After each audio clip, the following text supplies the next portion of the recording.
Coming up in just a second, it's the Wednesday night edition of the Buddy Martin Show here. We're on 4 nights a week, Monday through Thursday. You can read us in Gator Bait. Tonight, as you can see behind me, there's a game going on, basketball. Started late. We'll talk about that. A&M ahead of Florida. On the program tonight, we're going to hear from G. Allen Taylor. He's one of the really bright guys about football, and he follows closely the trends, and he can keep up with what's happening in college football at a time when it's very hard to do that. So we're glad to have Allen on. We're talking about a special friend tonight. I know all you Gator fans will be unhappy. This is a guy from Georgia. I've known him for 50 years. He has a lot to say. So we'll have Lauren Smith, and we have Allen Taylor, G. Allen Taylor, coming up right here in the Buddy Martin Show. Stay tuned. Tell your friends and neighbors we're on the air right now. Yes, it's time again for Buddy Martin. Call him up and tell him what you're thinking. But be kind because he's doing the best he can. Better, stronger, faster. Mama says that alligators are ornery because they got all them teeth but no toothbrush. Hey, what if the voice calls while you're gone? Take a message. Bye! You ready, champ? I'm ready for this my whole life. I'm incapable of small talk. But that's why you love me, right? Kind of intimidating to be in the presence of so many great athletes.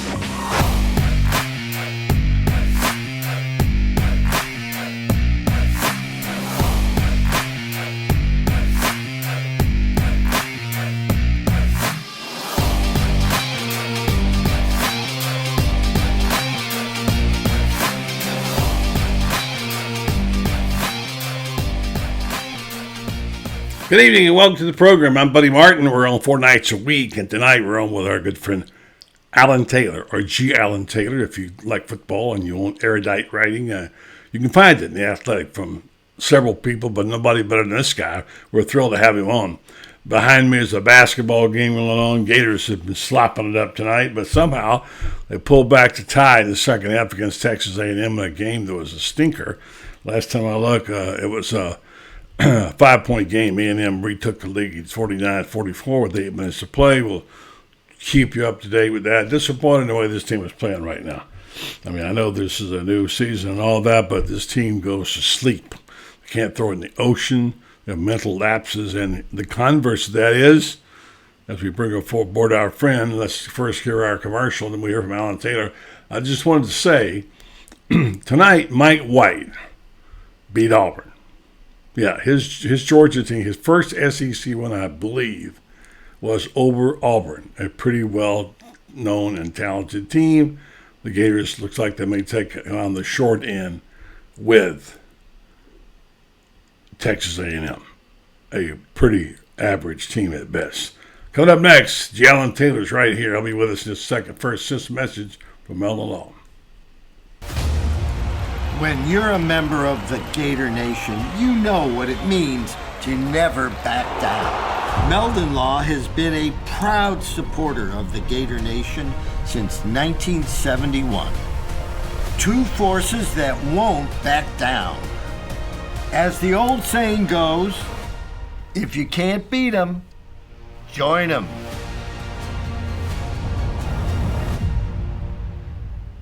All right, thanks very much, Jeffrey. Let's go right to the Orange and Blue Room and talk to, I'll be honest, he's my favorite writer. Of course, I have to say Franz Beer because he writes for us, but this guy I enjoy reading and pay and subscribe to The Athletic primarily because of him, Allen Taylor. Hello, Allen. How are you? Happy New Year, buddy. I appreciate the compliments. You always build up my self-esteem when I come on here. Listen, I mean every word of it. I don't mince those words. You know that. And write great stuff, and glad to see you doing as well. In fact, I need some explanations because it's getting hard to report this game of college football because all the sources have changed and the game has changed, and we're keeping up with transfer portals, we're keeping up with NIL deals, and I'll be honest, we don't know what the hell to believe half the time, and you can't get all your news off Twitter. And it's not like it just falls out of the sky. You seem to do pretty well. How do you do it? It's tough, you know. Every new staff is sort of a reboot, right, and a reset for everybody on the beat. Unless a lot of holdovers remain, and that wasn't the case with this staff. So I think everybody was, trying to get to know people and trying to prove that you're trustworthy and reliable, and that you have half a brain and a perspective worth listening to. So that's year one's not just a culture change for the program; it's sort of a culture change for the media as well. And you mentioned portal and recruiting. College football, I don't know, man. It used to be, recruiting really picked up around the last 2 months of the year, and then February, and now with commitments 2 and 3 years in advance, and decommitments, and the transfer portal, it's a transactional sport, 365 days of the year. If you step away from your laptop or your phone and come back in half an hour, somebody's leaving or coming, and it's yeah, at least in the pro sports, free agency is a designated period, right? And this portal window was supposed to stop that, but that doesn't stop guys from leaving their teams anytime and saying, I'm going in the portal when it opens up. So, I'm not sure, how they wrap their heads around it to let the season be the season, and then the personnel changes take place in another set time period. Exactly. We welcome in our audience, Kenny Green, Dan Boyd, Freddie Weeby, Dilly you, Michael Wade, Eric Newton, Robert Turner, Becky Smith Carlisle, our good friend Dan Bond from out of Texas, Terry Johnson. If you have questions, and you asked me a lot of them during the week, this is a guy who can answer most of them right here. If you want to send them here, we'll post them and see if Alan will take a whack at them. Meanwhile, since we got basketball in the background, this team seems to be schizophrenic, and I don't know what to think of them. 1 minute they got it figured out, they're getting close, and then they go out and they can't throw it in the ocean. Then they have wide open layups. I don't know what to think of them. And I want to say they're well coached, but sometimes they look like they're not well coached. And I don't know. You cover some basketball. What are you seeing out of this Gator basketball team? Yeah, I was more optimistic about this group, especially the transfers, than I was about last year. And quite honestly, if I lined them up 5-on-5, I still like this group better. But it's not showing up in wins and losses. They're 7-6 now, 0-1 in the league.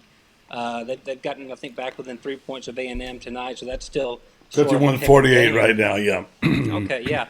So, but I'm not sure how this team, playing the way it has, cracks 500 in the league, which means you might be looking at a team that's, barely 500 overall, which would mean not even an NIT berth. No. So we'll see. They're going to have to put it together and go on a run. And I don't think that their SEC schedule, because of who they play twice, is as bad as it could be. They've only got one game against Bama. I think they've only got the one against Auburn and 2 against Kentucky. So I think there are some winnable games there. But, when you lose at home to FAU and you're not competitive against West Virginia, obviously Todd Golden would much rather this team be, say 10-3 right now versus 7-6. And so they're going to have to scrap to have any sort of postseason hope. We're going to be talking a good bit about Georgia tonight, and later on the show, I have an interview with Lauren Smith, my good friend, who's the historian of Georgia. I've known him a long time, over 50 years. We go back, so we start talking. We've been talking about sports forever, and we used to go to golf tournaments and get our friends like Dan Jenkins and talk college football, and Lauren's always got great stories, and I really treasure him as a friend. But, of course, a lot of people don't say, oh, my gosh, how can you be friends with a bulldog? Oh, my gosh. I mean, I'm of the thought, and I know this is not popular with many people, say when your team gets beat and all you got left is a team in the league in the SEC where you live, you probably ought to be thinking about pulling it for the lead, because what's good for them is good for your team. That's at least. But am I the only person who believes that? Maybe I'm just old-fashioned. I mean, the SEC was the first, and I still think probably the only conference to chant that conference's name, at a bowl game. I've never heard Big Ten. I've never heard Pac-12. I've never heard Big 12. So clearly there's a geographical pull there, right? Even for your rivals at times. And we'll see if that stays the case once Oklahoma and Texas come in. I mean, it didn't take long for the Arkansas of the world and A&M to start doing it. So maybe A&M, maybe Oklahoma and Texas will continue it. But, yeah, I'm of the mindset that, when the champion comes from your league, that helps you in a way. I think it helps you recruit because you're playing them, and it obviously raises the standard by which you measure yourself. Because, if you're in the SEC, you're not happy going 6-6 and winning one or two games over good teams. You really want to measure yourself against Alabama and Georgia, and obviously you used to want to measure yourself against Florida, right? And so that's the goal of Napier to sort of rejuvenate those kind of aspirations. I'm going to get to Napier in just a second, but I wanted to go back to your point, and that is very true about other conferences. I have a good friend who moved here from Ohio like 15 years ago. He's a pastor, it turns out, and he's a huge Big Ten fan. And he said, I don't understand this SEC stuff. He said, you guys, you pull for other SEC teams? I said, well, yeah, when it's not involved in your team. He says, well, the Big Ten, we don't do that. We don't pull for anybody but our team. We hate Michigan State. We hate, so on and so forth, so to speak. And that's just the way it is. You're absolutely right. And you don't hear Big Ten, Big Ten, Big Ten, or Pac-12 or Pac. You just don't hear it. So, yeah. Speaking of which, before we get to the comments and questions on Napier, overall thoughts of the Bowls. Most of us thought they were wonderful. The playoffs were wonderful, about as good as you could get. We'll see how it plays out, and we'll see whether or not Stetson Bennett is going to be a movie here after next Monday night with what's going on with him, which is a bizarre story. I'll talk to Lauren Smith about that a little later on. So tell me the things you like about what you saw and how this could translate into a 12-team playoff. Yeah, this feels like the first year that you had upsets and really even, near upsets. I guess Ohio State beating Alabama in 2014 was an upset, but that's still Ohio State, right? I mean, that's not TCU over Michigan. That's not even Georgia being pushed in Atlanta the way they were, and Ohio State having a chance to win. So I'm still sort of an advocate of, are the playoffs meant to choose the best team, or are they meant to generate the most money? And if they're meant to choose the best team, the 4-team works. If they're meant to generate the most money, well, then make the field as big as you want, because people are going to watch college football, and there's going to be money. But it had been chalk all these years, and I tried to find a way to believe in TCU to beat Michigan, and I just couldn't get it. And I thought it would be a close game, but lo and behold, I guess I didn't factor in 2 pick sixes and Michigan fumbling at the goal line, or that would have been a bigger game. So, God bless the Horns. I think they're the first Big 12 team to win a playoff game, and you probably wouldn't have had them. You wouldn't have had that in the pool 10 years ago, right? For sure, exactly. Other way, Colin Castle was stepping to the line with 5 minutes to go, a chance to put Florida on top. Just did, 54-53. So that game is still happening as we. And again, we'll try to keep, maybe these people here will keep us up to date. I can't see this over my shoulder, so we'll just do talk sports and whatever. Yeah, you're right. All right, so let's get to, do you think we finally got it right after 9 years? Are you optimistic about what this is going to mean to college football? Because to have a game, let's see, I've used this example all week long, like Tulane and Southern Cal. Now, a lot of people might not get that. They're kind of newbies to this, but to have Tulane beat Southern Cal, I don't care if they were only a point-and-a-half difference or whatever. The fact is that's huge. And to have that in a playoff platform would really have been something. And so do you see that as something, a peg that can hang their hat on? Do you think this is the kind of thing that's going to make for these playoff games? When you get you get your teams like that playing for a national stage and big name brands and a group of 5 teams getting in, now you've got something. You do, and I think you merely displace the drama from September and October. You move it back to December and January, because those losses early in the year knocked teams out. Alabama, right. Tennessee was a tremendous game. It would not have mattered as much if we had a 12-team playoff, because big deal, that cost Alabama 4 spots in the seeding, right? So you're going to lose that part of it, and that is a real sacrifice. But obviously, once you get to the back end with these games, increased playoff games, I guess you make it up, and you certainly are going to make a ton of money. The one thing they still have to figure out, as of now, they're only talking about the first round games, which would be seeds 5 through 12, being on campus. Right. And then you've got 4 quarterfinal bowls and the semis, and those being bowls. I think that quarterfinal round of 8 teams is going to have to be on campus too, because if you're in the league championship, you're going to play potentially 5 either road or neutral site games, and that's fans don't go to that. You're going to have horrible atmosphere. So I hope at least the first 2 rounds will be on campus, and that would allow your semis and your championship to be neutral site like they are now. Gotcha. I think that'll make for a better atmosphere than, like, you know how it is at Super Bowls where it's so corporate and sort of watered down.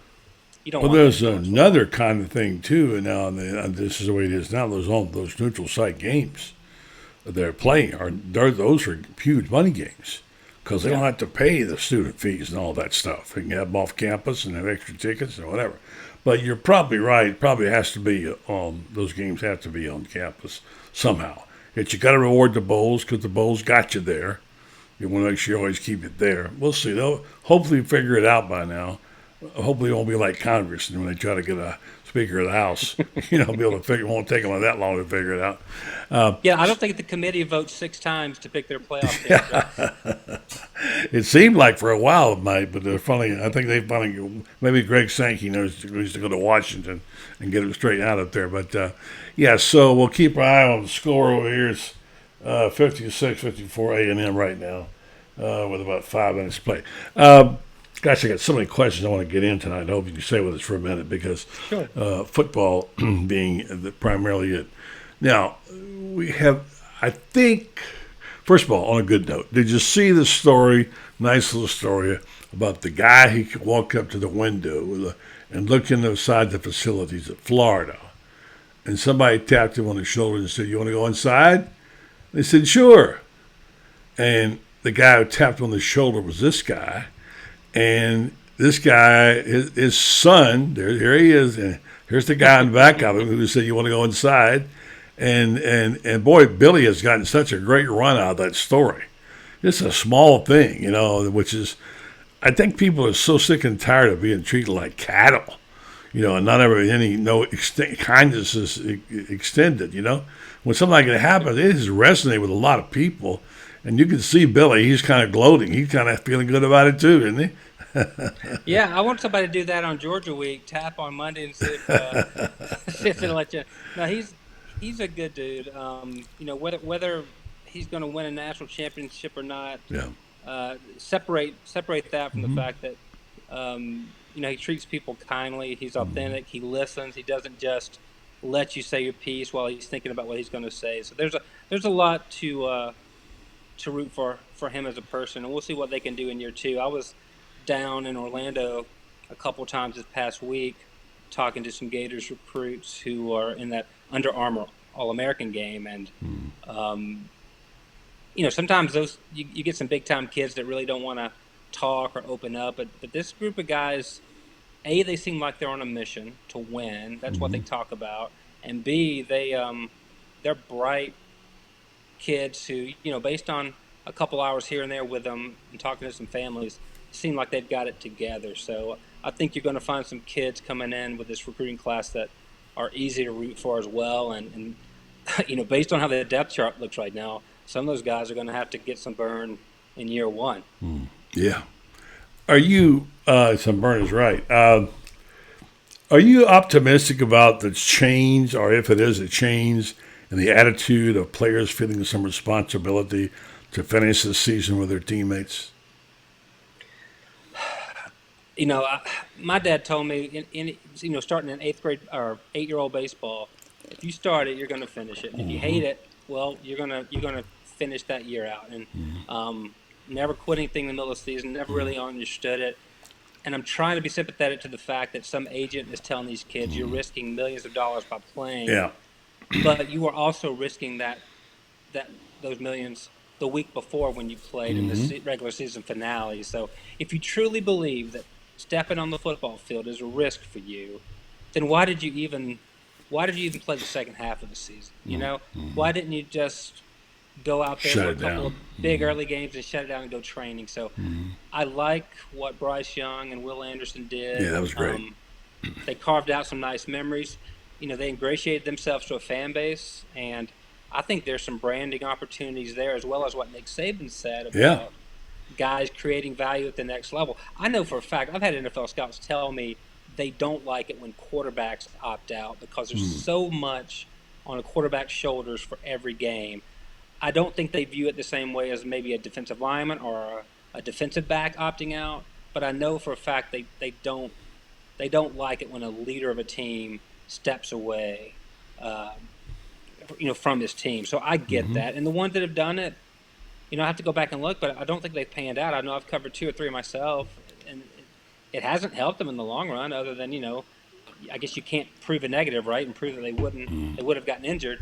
But you're with a team, and I don't. When I see a post on Instagram or Twitter that says I'm always a Gator and I'll always be with you, but not for this game. Yeah, just not this game, right? Yeah. Stop using the word always and forever because you clearly don't know what those 2 words mean. So just be honest and say I don't want the risk, and I wish you guys well. But don't say you're forever anything if you're not in this game. It's like saying I'm with you, win or tie, So that old saying. But I was encouraged by that, and I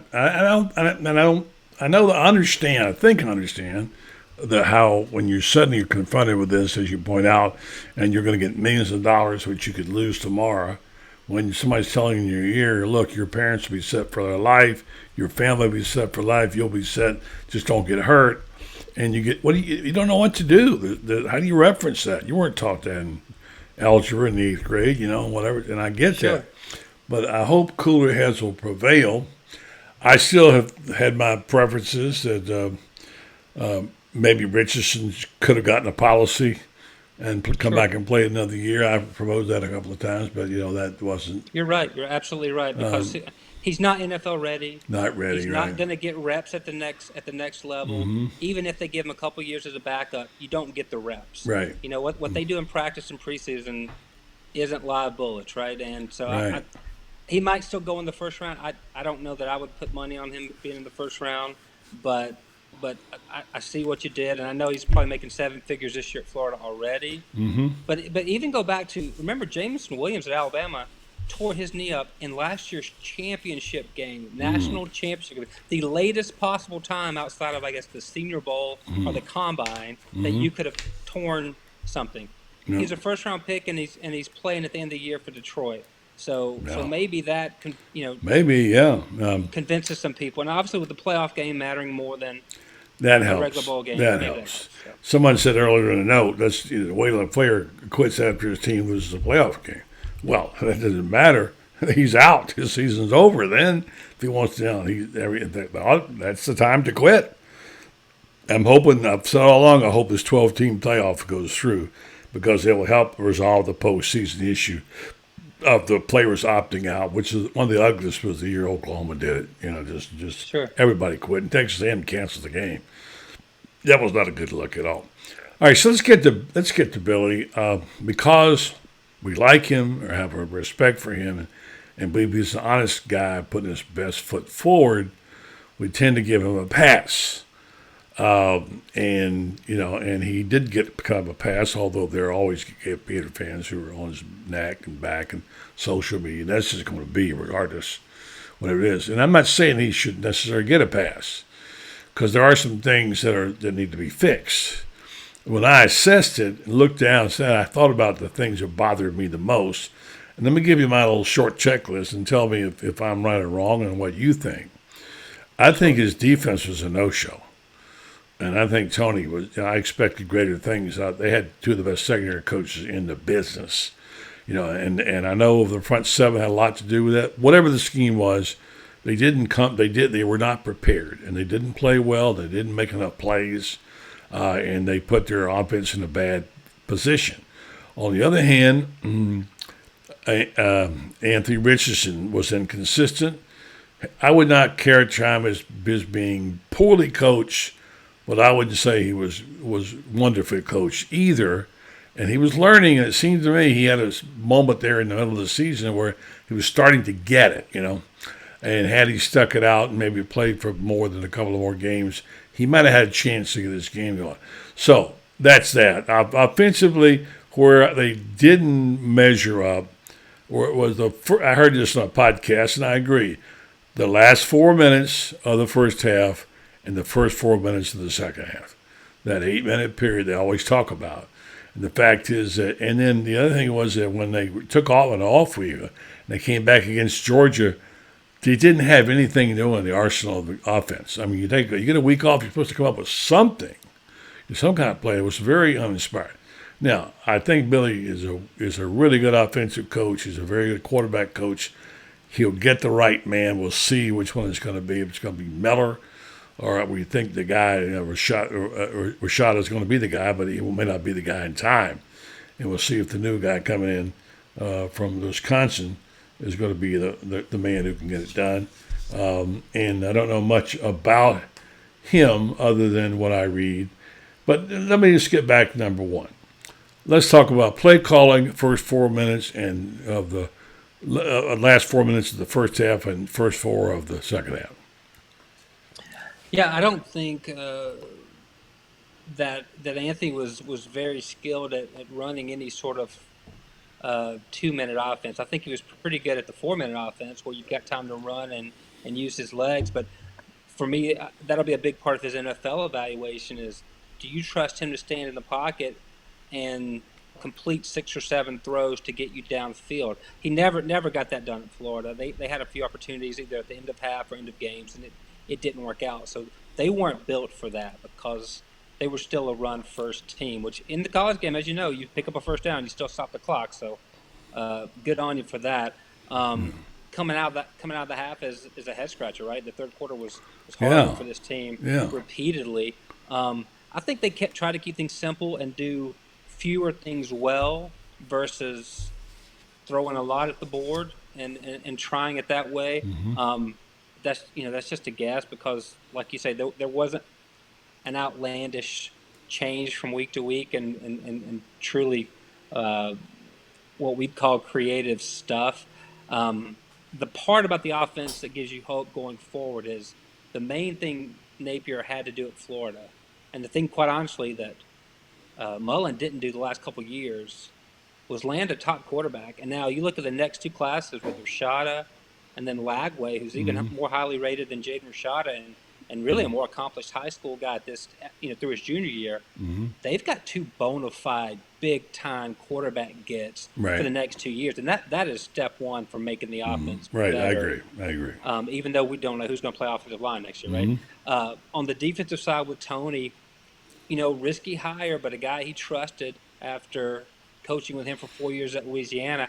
I think Tony's smart enough, and I think, again, if you're looking for a reason to be hopeful, his recruiting with this class, along with, obviously Sean Spencer, brought in some big-time guys and also some guys on the back end and the D-line. So Tony was integral in most of the guys they signed, and the players will tell you that face-to-face. So that's two reasons to be hopeful after a season that probably ripped most of the hope by people, right? Because I didn't think it was better than a 7-win team, but you throw that loss to Vanderbilt in and then the no-show in the bowl game, and it's at least sour taste in your mouth. And with Josh Heupel doing what he did at Tennessee in year 2 and Shane Beamer having an 8-win season in year 2, then, obviously Billy's going to be measured against those guys, if not Saban and Kirby Smith. How about Sonny Dykes? Yeah, I know. Right? What was Coach P doing out there all these years? He got Tennessee great, but he goes to Texas and then suddenly TCU gets it together. Yeah, so amazing. Congratulations. What a job. So it can be done. At least we know it can be done, and we're hopeful. Now, on matters of, again, guesswork, we're hearing, I don't travel these circles. I don't have friends like I used to have on my so-called Rolodex, and I had a lot of assistant coaches and talk to them all the time. I don't have that circle, and they don't talk to people like me anyway, and not many people do have that access. You have a little bit. The point is we don't really know. We're kind of guessing at this, but we're hearing through various sundry things, people, maybe a little social media and whatever, that the wide receivers that they got in this class is special. The 3 guys they got, and they think they're going to be really, really good. Now, I've never heard Pearsall say he was coming back for sure, but I think he is. But I haven't heard that. Have you? Yeah, I'm with you. I think he got a combine invite, but hasn't firmed up that he's coming back. No doubt he was waiting to see who the transfer portal quarterback was going to be, and now you Right. know it's Mertz, and Right. you can look at the guys in that room. I don't think he had enough production this year to go pro, but he was Yeah. certainly open a lot. Right. And Richardson missed him quite a bit, but I think he finished with under 30 catches, right? I mean, that's not what you. The It's not productivity you draftable. wanted. It's not a drafting credential that would get you, Exactly. very high. Yeah, and by the way, I still am curious. Could be my prejudice. I really like the kid a lot, and I know him, known him since he played high school ball, and I really thought Whittemore might be worthy of something. He could never make the field. I still haven't figured it out. I know it wasn't academics. I know it wasn't integrity or whatever, and I know he played behind Ricky Pearsall. But I said, hell, put him in the other position. Give a chance, put him on the field, because at the end it wasn't like they were just overrun with the great receivers. Shorter got hurt, what have you. So I don't know what that was about. Whether it was something. It's personal choice. I mean, this happens to players. They get sometimes overlooked and shunned, and I felt bad about it for Whittemore. But anyway, so the three were. Have you heard much about these? I've heard a little bit more about Wilson than anybody. Have you heard about these receivers? Yeah, and I was able to talk to Rashada and Rashada's dad Harlan, who played DB at Arizona State, and so I like to get his perspective on guys. Eugene Wilson out of Tampa Gaither is a slot guy who can fly. He's productive, and the thing I like about him is he was a really good defensive back too. So he's got some toughness to him, and so I think he's going to be a player. He's top 150 rated, and then Aiden Mizell, is Right. top 80, and he's more of an outside guy. But Rashada's dad Harlan, watching him, gave a pretty interesting breakdown. He said he's never backpedaling, he's never out of sync, really good body control, and he's always looking to score. He's not just a guy who catches it and falls down. So I think those are a couple dudes that at the skill position are more likely to step in year one and help you. And then, of course, the third receiver probably has the biggest ways to go, but a lot of good programs like Andy Jean out of the Miami area. He wasn't rated as high as top 350, but still a productive guy who's got some toughness, and I think he's going to find his way into the mix pretty soon too. So if Pearsall comes back, and you match Xavier Henderson, and maybe Jaquavion Frazier's can take that next step, then suddenly you've got six guys that you can use. They're still hurting at tight end. I mean, I don't know what they're going to do if they don't get a kid out of the portal to help there. Zanders is a blocker, maybe. Did they convert Livingston? Are they converting Livingston? Have you heard that? Maybe. I still think he's a tackle. I mean, going back to Tim Brewster, who helped sign him, was saying that that kid's gonna eat and be 280. He's not gonna be a 240 guy because his athleticism at tackle is elite. His athleticism at tight end is a little, closer to average, right? But the way he moves, man, if you can get him as a tackle, and that's a position of need for them as well, although he obviously wouldn't be ready to play year one. He's probably going to make a ton of money at left or right tackle. Yeah. All right. So, all right. Let's talk about the championship game and Stetson Bennett. I mean, what a remarkable story he is. Gator fans hate to admit it, but I mean, and I'm writing this for tomorrow. It's basically that he is the exact opposite of Tim Tebow, and yet there's one quality they have that's similar, and that is their ability, their competitive spirit when the game is on the line. And I wouldn't have given you 2 cents for Stetson Bennett's chances in the fourth quarter.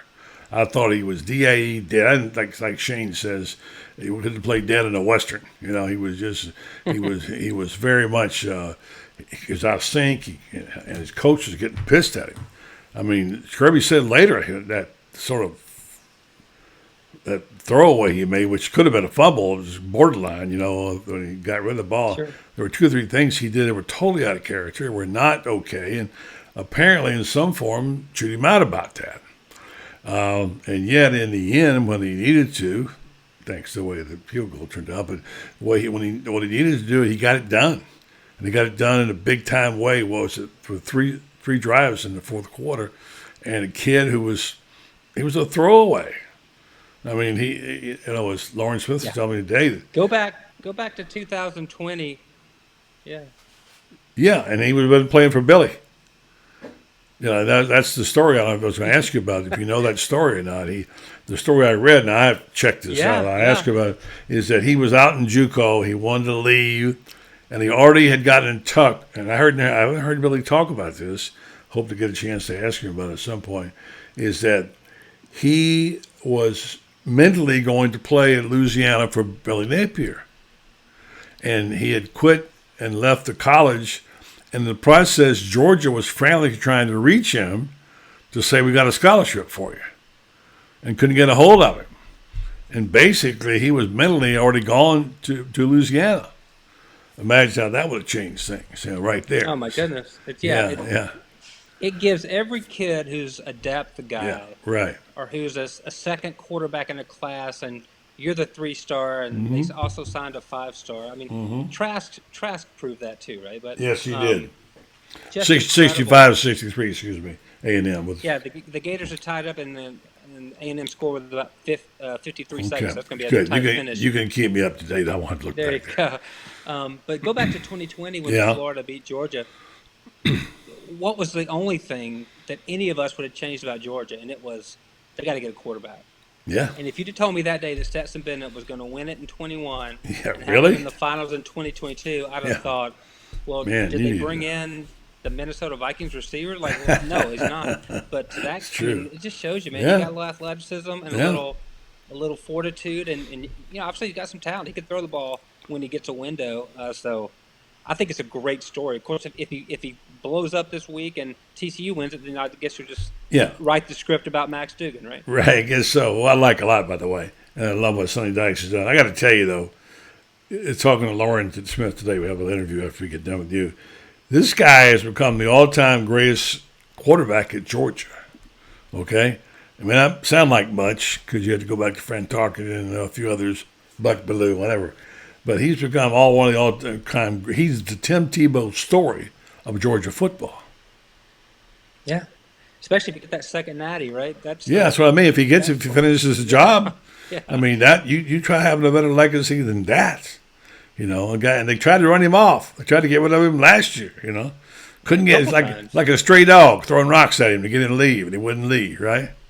And I understand fans it not fitting the narrative, right? Because you say, well, if he's the quarterback, then you're going to have a 4 or 5-star behind him who's going to leave, and you might not get another great quarterback because this guy's winning. I think he's the kind of success story that even if I'm a 4 or 5-star guy, I appreciate, because if they made him into a national championship quarterback, what can they do with a 4 or 5-star guy who's 3 inches taller and has things going for him a little bit more and has more support? So it's a good story, man. It is. He sort of reminds me of Jay Barker in that way, although I think his stats now dwarf what Barker did at Alabama. And I guess they even dwarf, what Eric Zier did, who was more highly regarded at Georgia. But just a tremendous story, man. And really is. My hats Georgia off pulled to it him. out.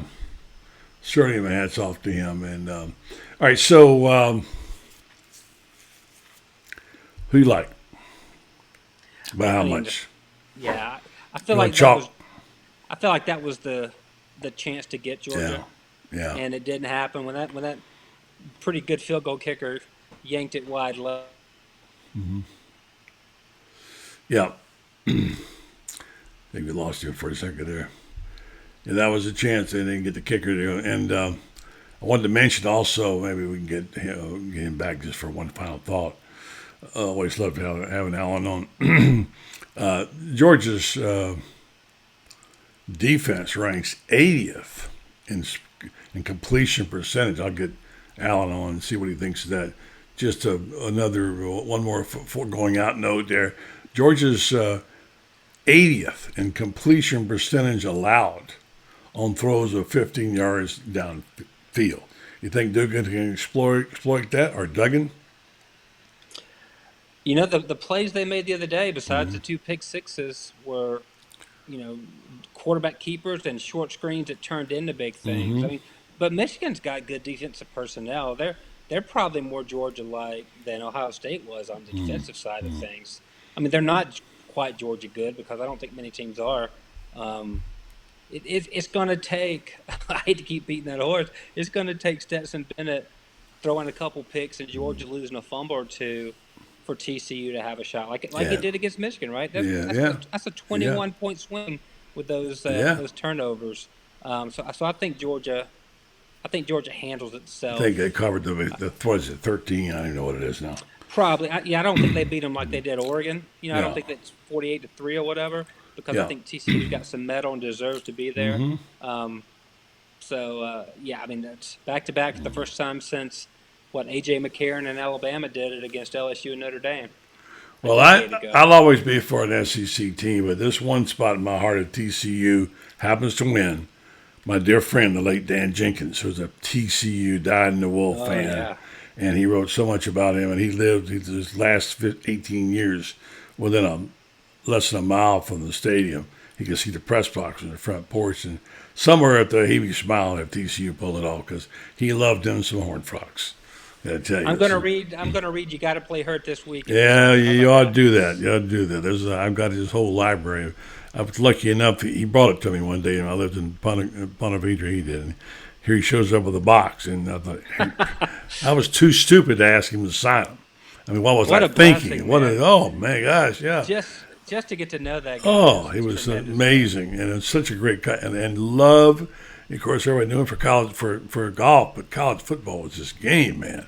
He loved, and he and I and Lauren Smith spent many a U.S. Open and Masters at dinner talking about college football.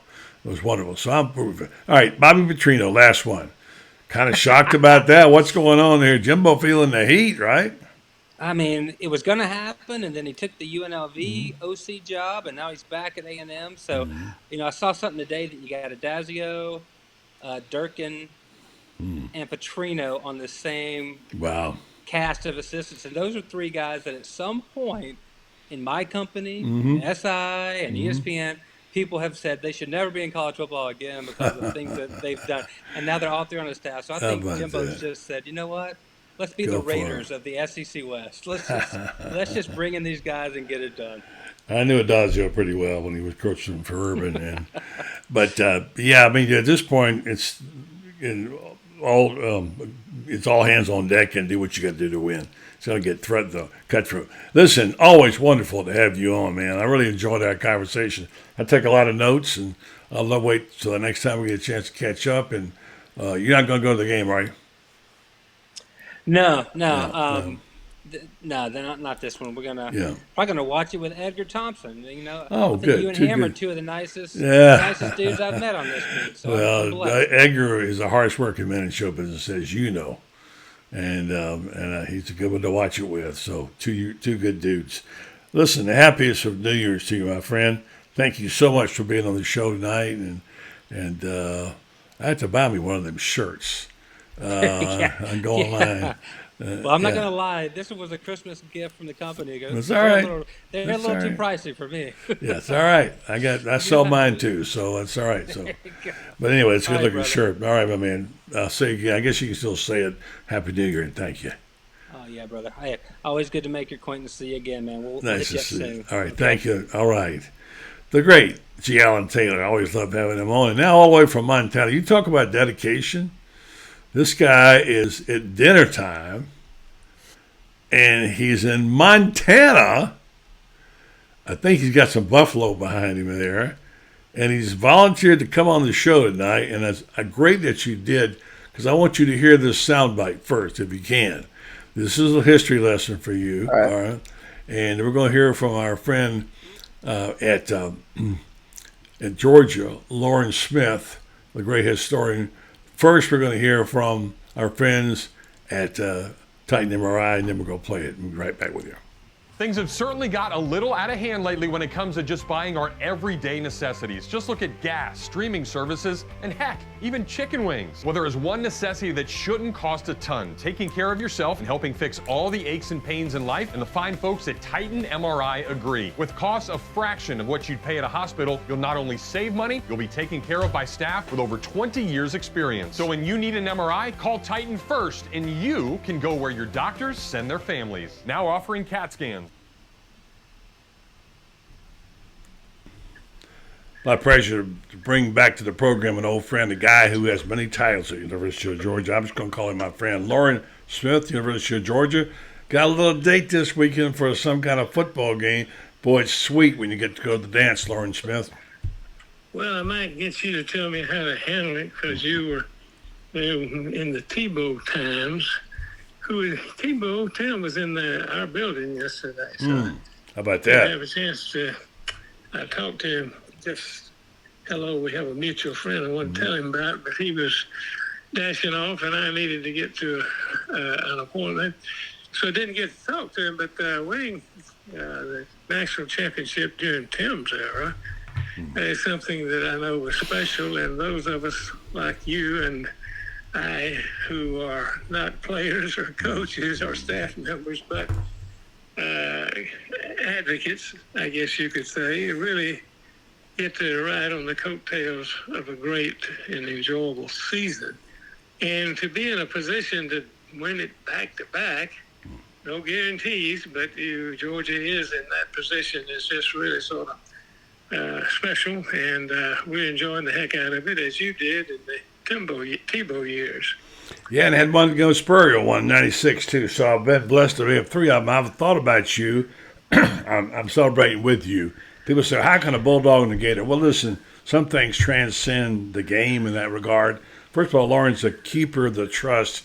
To me, he's one of the top 50 people in the country that look after college football, always will. And as much as he loves Georgia, he also loves the SEC and the game of college football. So thank you for that. But let's talk about Tebow for a second. I'm going to make a reach here, and people say, why you can't do that? Well, I can't do this because we're both storytellers. You still write a column for the Athens Banner Herald, I believe, have been since Methuselah, and you love good stories. You always have. And I'm thinking about you today. I'm thinking about Stetson Bennett, who will be bigger in years to come. The legacy of Stetson Bennett may be bigger than Stetson Bennett, what he has done, especially if he seals it by winning this weekend over TCU, which I think that you will. But Stetson Bennett, I mean, where do you start? What a storyline. It's a 30 for 30, maybe a Hollywood movie, I don't know. The fact is, a guy who's a Virgil walk-on comes in and leads the Dogs to their first national championship in 41 years, and now their second one. Does what kind of story is that? Well, I think Hollywood's going to be interested if he pulls it off. He's got a week to go. And I, in fact, have already talked to a Hollywood producer who has a deep and abiding interest in his story. But, he doesn't get any respect, but I think that motivates him. But I thought about, as you were talking there, a little incident involving the Georgia mascot, Uga. Clint Eastwood came to Savannah, Georgia, Uga's domicile, and went in there to produce a movie about a couple of interesting characters. There was a murder involved.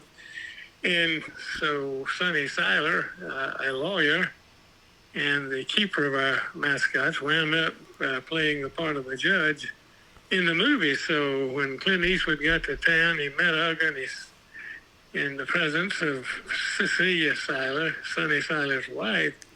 And he says to Uga, I'm going to make you a star. And she says, oh, Mr. Eastwood, he's already a star.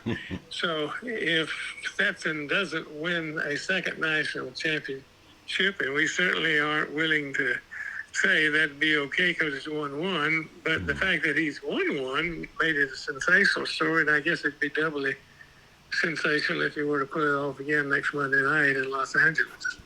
I know we got a limited amount of time. Thanks for spending it with us, and I just want to get into the essence of what I think it is that we love about this story is that we were brought up to believe in true grit and really to believe in that the old college tries, we used to call it back 100 years ago.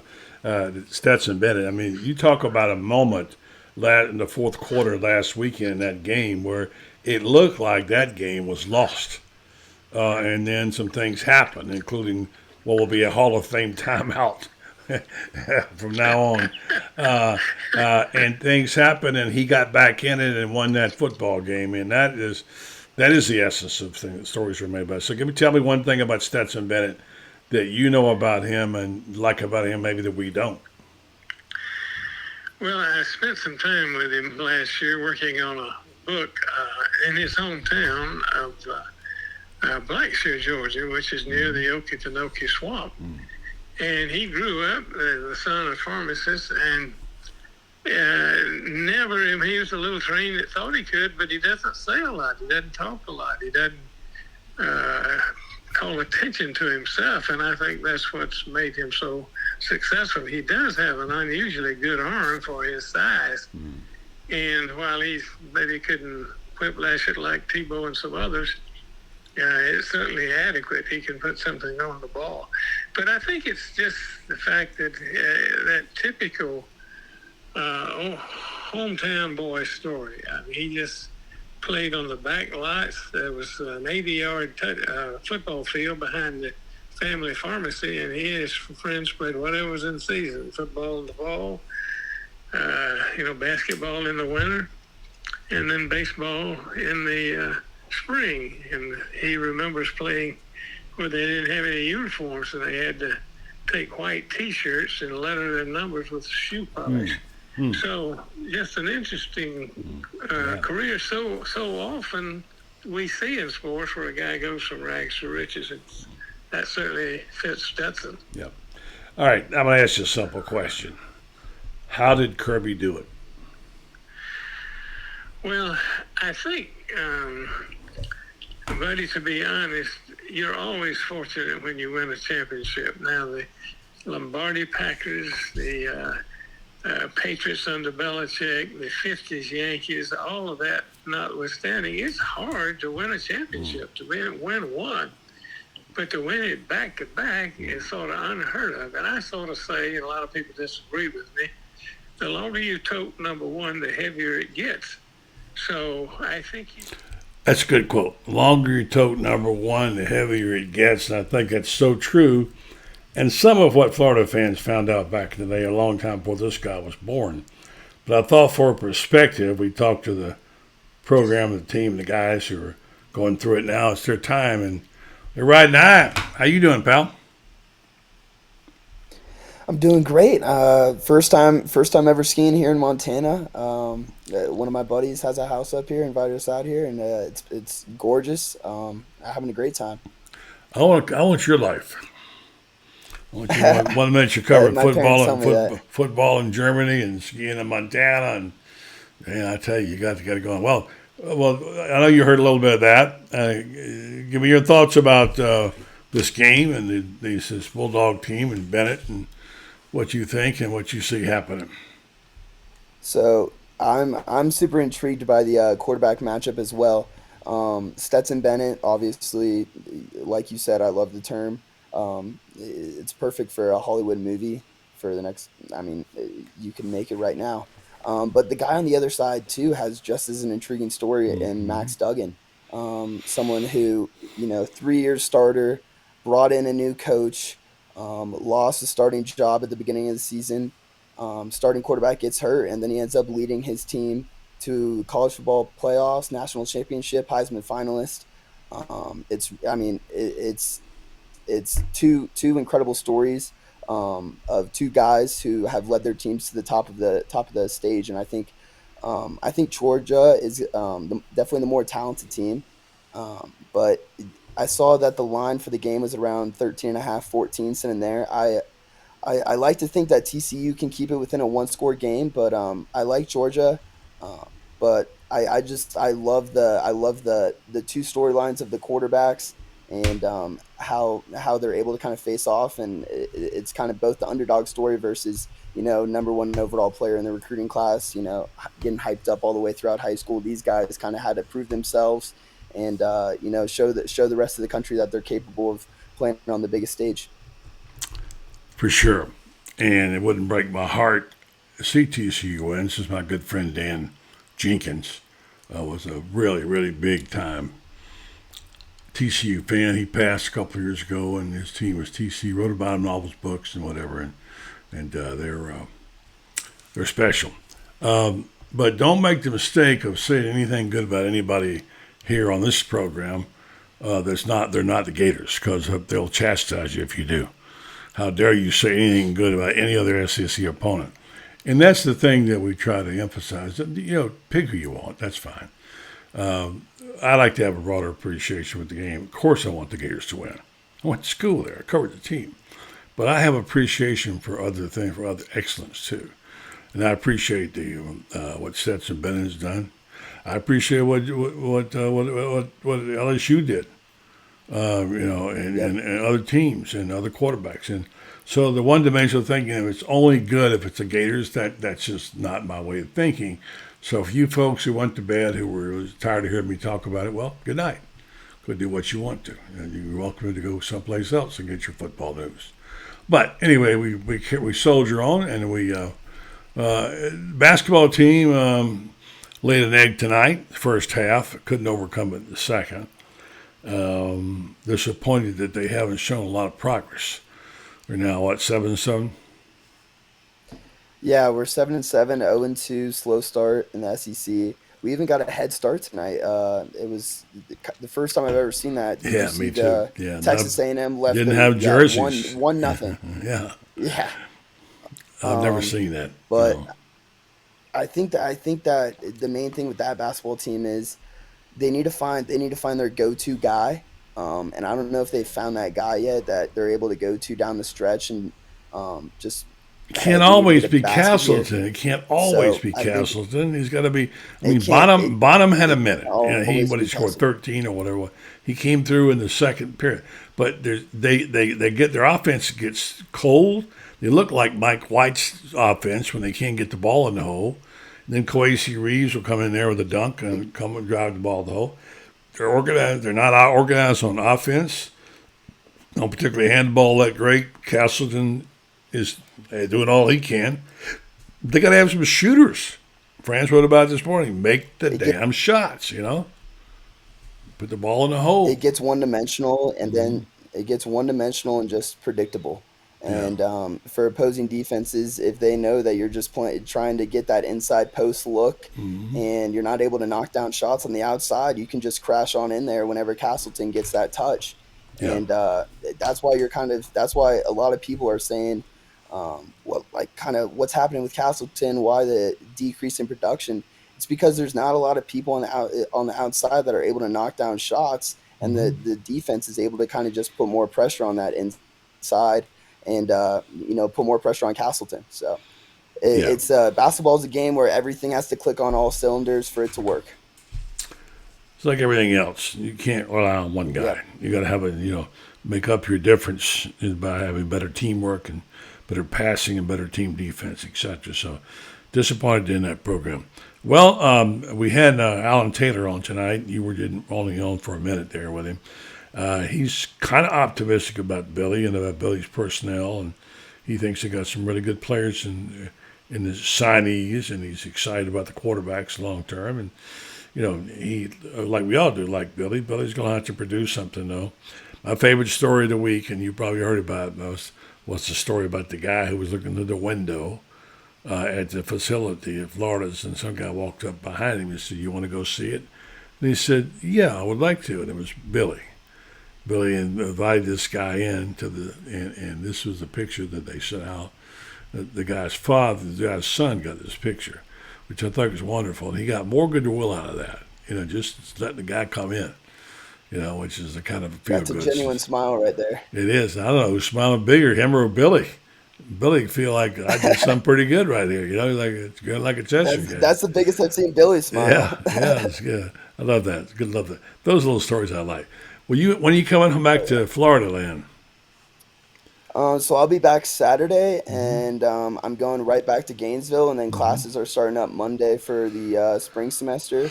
And then I'm hoping to, get out there to all the gymnastics, basketball, baseball, and just get ready for all the spring sports.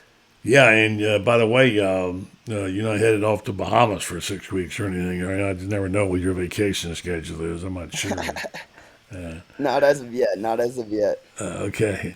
And yeah, we got some new people doing some pieces for us. I'm proud to announce that you'll see Dan Bond's byline again. He'll be doing some stuff in gymnastics, and We have a pretty good column this week, I think, coming up from our friend who writes, Carlton Reese, on basically getting sick and tired of hearing about Georgia.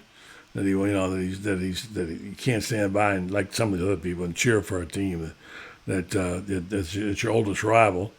And we'll have a few other pieces. We've got a young man that I won't mention his name yet, who's trying out to do some writing for us, which will be good. And Brendan Martin is doing a terrific job on Gatorbait of getting the word out. So watch us in the future. We got good stuff happening. And Kyle here is he's grown in stature. He's got big things coming in 2023 as well. Kyle, thank you. Enjoy your trip. Looking forward to seeing your pieces tomorrow. Tell them what you got for the magazine coming up.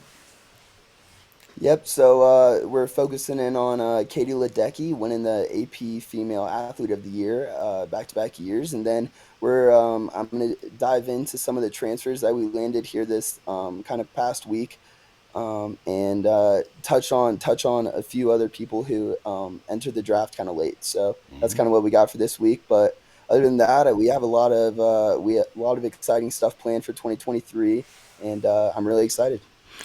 Georgia Bulldogs this weekend, coached by Mike White, will take on the Florida Gators. How about that one? That's going to be a fun one. Georgia won tonight over Auburn. So I'm not excited for that game. I'm not excited. Yeah, it'll be a good time to start turning your program around. Kyle, have a safe trip home, buddy. Appreciate you. Thanks very much. Thank you. I appreciate it. Yeah, thank you. Kyle Curtis from Gatorbait. Good young man there. Glad to have him on the squad. Just to go out with a message from our friends at Renstar Medical Research, who they do such a terrific job here as a stakeholder in our community, as well as looking into our health issues, always making sure that we get the best care possible. You know, someone has got to do these tests. Someone has got to have these trials.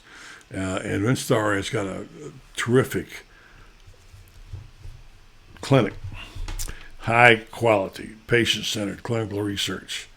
The facility is right here in Ocala, and they do a lot of research here.